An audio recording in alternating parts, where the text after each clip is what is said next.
कहानी की शुरुआत में एक आदमी को दिखाया जाता है जो पिछले 3 दिन और 3 रातों से जमीन पर पेट के बल पड़ा हुआ है, लेकिन वो जरा भी हिलने की हिम्मत नहीं कर पा रहा होता, क्योंकि उसके बिल्कुल पीछे सैकड़ों मीटर गहरी खाई होती है, जहां गिरते ही उसका जिस्म टुकड़ों में टूट जाता।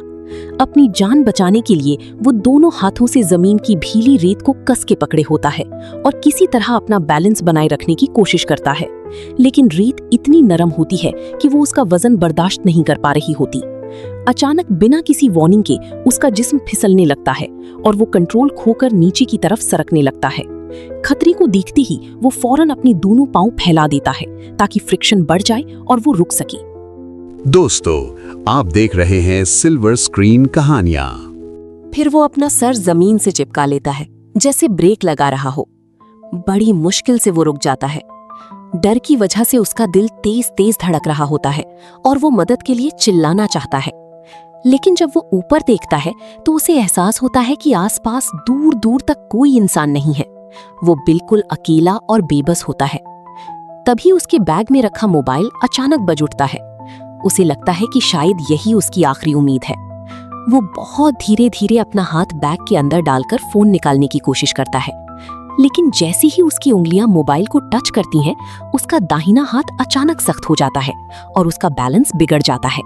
वो दोबारा तेजी से खाई की तरफ गिरने लगता है, मगर खुशकिस्मती से ऐन वक्त पर वो एक बाहर निकली हुई चट्टान को पकड़ लेता है और खुद को किनारे पर रोक लेता है। अब वो मौत से सिर्फ एक कदम दूर होता है। अब उसके पास सिर्फ एक ही रास्ता होता है, खुद को काम रखना और बचने का तरीका सोचना। अचानक उसकी नजर नीचे उठती हुई समुद्री लहरों पर पड़ती है। उसी वक्त उसके दिमाग में एक बहुत रिस्की आइडिया आता है। वो लहरों की स्पीड और टाइमिंग को काउंट करना शुरू कर देता है। कई दफा सही वक्त का अंदाजा लगाने के बाद वो हिम्मत करता है। जैसे ही अगली बड़ी लहर आती है, वो जंप लगा देता है। समुंदर का पानी एक कुशन की तरह काम करता है, इसलिए वो सीधा टकराकर नहीं मरता, लेकिन गिरते वक्त उसकी रफ्तार इतनी ज्यादा होती है कि उसकी कमर एक सख्त चट्टान से टकरा जाती है और वो वहीं बेहोश हो जाता है। किस्मत से वो जल्दी होश में आ जाता है और दम घुटने से पहले अपनी पूरी ताकत लगाकर तैरता हुआ एक पास की चट्टान तक पहुंच जाता है।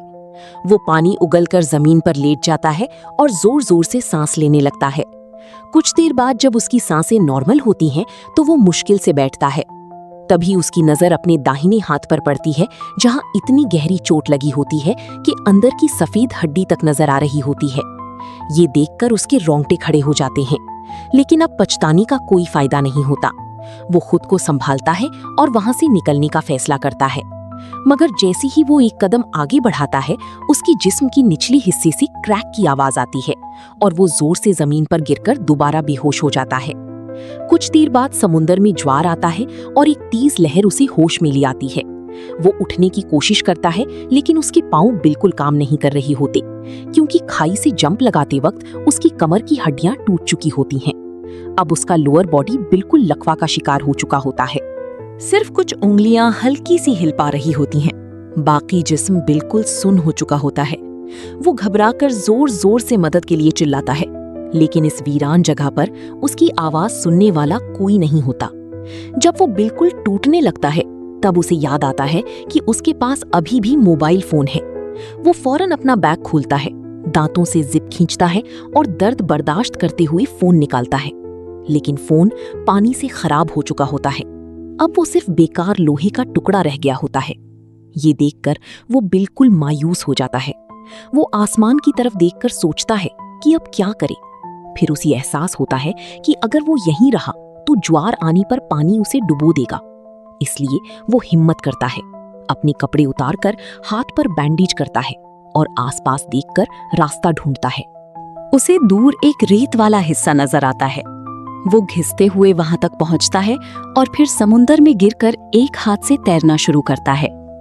उसका जिस्म बहुत कमजोर होता है, वो जल्दी थक जाता है और डूबने लगता है, लेकिन मौत का एहसास होते ही वो दोबारा हिम्मत करता है और किसी तरह पानी के ऊपर आ जाता है।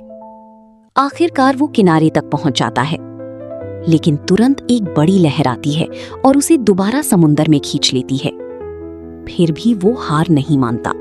वो चट्टान की तरफ तैरता है और अपना बैग फेंककर उसे अटका देता है। उसे पकड़कर वो खुद को बचाए रखता है जब तक समुंदर शांत नहीं हो जाता। अचानक एक परिंदा उसकी चोट पर हमला करता है और गोश्त का टुकड़ा निकाल लेता है। वो दर्द से चीख उठता है और उसे भगा देता है। फिर वो रेत पर घिसते हुए एक बड़ा सा SOS साइन बनाता है ताकि कोई उसे देख सके। पानी के लिए वो गड्ढा खोदता है और फॉइल लगाकर पानी कलेक्ट करने की कोशिश करता है। वो अपनी प्यास बुझाने के लिए अपनी ही पेशाब फिल्टर करने का प्लान बनाता है, लेकिन उसकी हालत इतनी बुरी होती है कि पेशाब के बजाय खून निकलता है। तभी आसमान में गरज होती है और उसे लगता है कि बारिश आने वाली है। वो फॉइल और कप सेट कर देता है, लेकिन आखिर में सिर्फ चंद बूंदी गिरती हैं। उसे एक कतरा पानी भी नहीं मिलता। वो टूट जाता है और जमीन पर बैठकर रोता रहता है। अगली सुबह वो फोन की घंटी से उठता है। वो मोबाइल निकालता है और अपने माँ बाप की तस्वीर देखकर इमोशनल हो जाता है। वो उनसे बात करता है और अपनी हालत बताता है, लेकिन असल में ये सब उसका हेल्यूसिनेशन होता है। उसे समझ आ जाता है कि डिहाइड्रेशन की वजह से वो सब देख रहा है। अब वो मान लेता है कि वो नहीं बचेगा।